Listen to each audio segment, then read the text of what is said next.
All right, so the S23 Ultra, and I bet you guys didn't expect to hear that name today in this channel, because the S23 Ultra is a phone that has been here out for around 7 to 8 months now.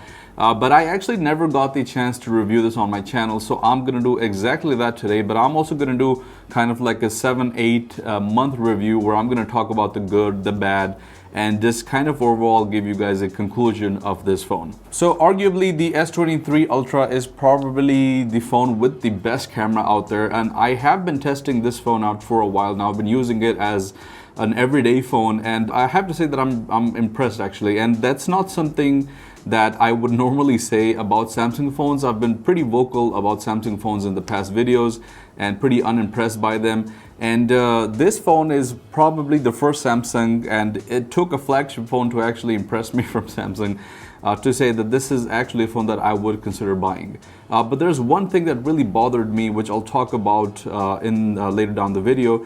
But first of all, this phone is already unboxed, but just for the sake of the video, I'm going to show you guys what the unboxing experience is like. So we have the 12 gig option today. This comes with 8 gigs as well if you want to buy the base 256 gig storage option, but this is the 512 option. And we have the cream color here today. Let's go ahead and quickly unbox this. As you guys have seen, this is already unboxed. So we have the SIM pin over here, we have some paperwork, and this also consists of the USB-C to USB-C cable.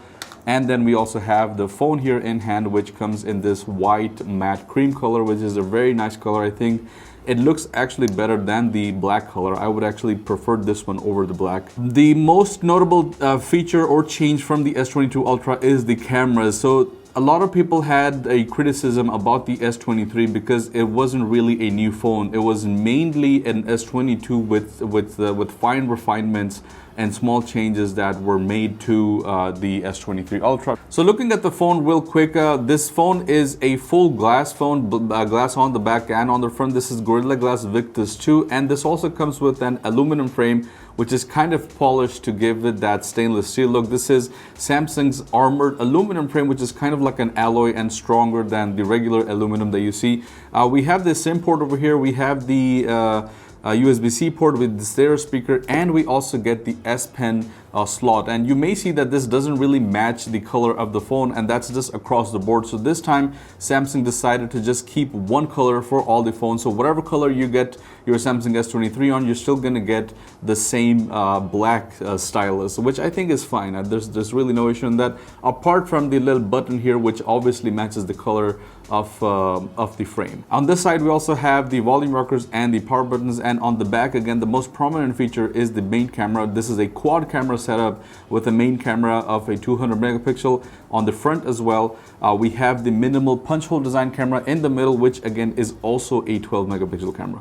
Okay, so looking quickly at the display, which is probably the best flagship display on any phone, and I'm talking both Android and iPhones. And this is a 6.8-inch 120 hertz dynamic refresh rate display, and this comes at a resolution of 1440, and you can actually change it over here. So if you look at this, you have the different options of going to 720, which is obviously just simple HD, full HD, 1080, and then you have the option to go at 1440, which obviously is considered WQHD plus resolution. Now the battery life is something that I wanted to quickly talk about, and as you might have noticed that the box pretty much tells you that there is nothing inside, and that's kind of ironic because Samsung initially made fun of Apple for doing so, and then they did the exact same thing. And there's a big debate about the charging speed of the S23 Ultra, and this supports 45 watts of fast charging. You can actually get a Samsung 45 watt charger, but this can also support higher wattage.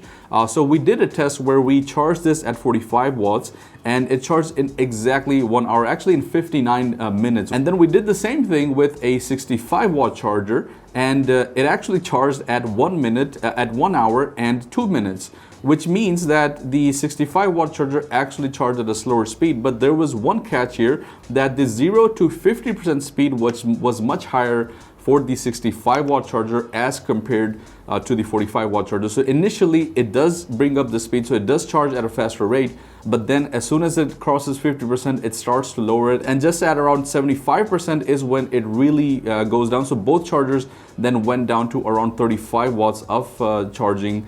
So I think that's just something that Samsung does to protect the battery life. It just slows down the battery. But yeah, so if you're looking to get a 65 watt charger, there's really no use. You can just charge your phone as quickly as you can with a 45 watt charger.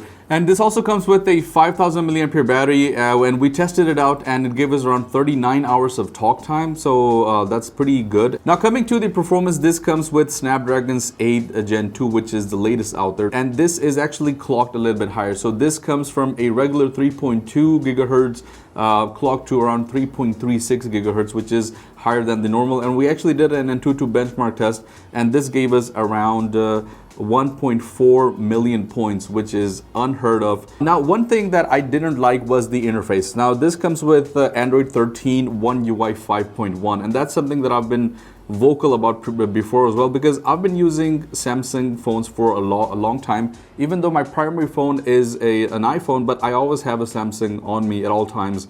And not exactly the latest flagships, but I've used phones like the Galaxy S8, S7, which are pretty old phones, 4 or 5 year old phones. And I really don't see a lot of a difference between the interface of those and this one because of One UI 5.1. Like, there's no really distinguishing factors there. It's pretty much the same over and over and over again, and it's kind of getting old now.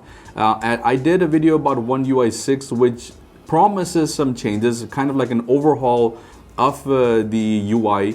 And I really hope that they do that this time, because it's kind of getting old, and that's probably one of the only downsides I see of the Galaxy S23, because it's such a flagship phone, it's such an expensive device, it still looks like an old device. So and that's your main concern, because you're going to be actually using this interface and interacting with the user interface on a daily basis. Last but not least, coming down to the cameras, which is probably the best feature about this phone, and the only feature that actually kind of amazed me. And I actually use an iPhone as a daily driver, and this is the first time that I'm actually saying this, but I think the S23 Ultra has a better camera than the iPhone.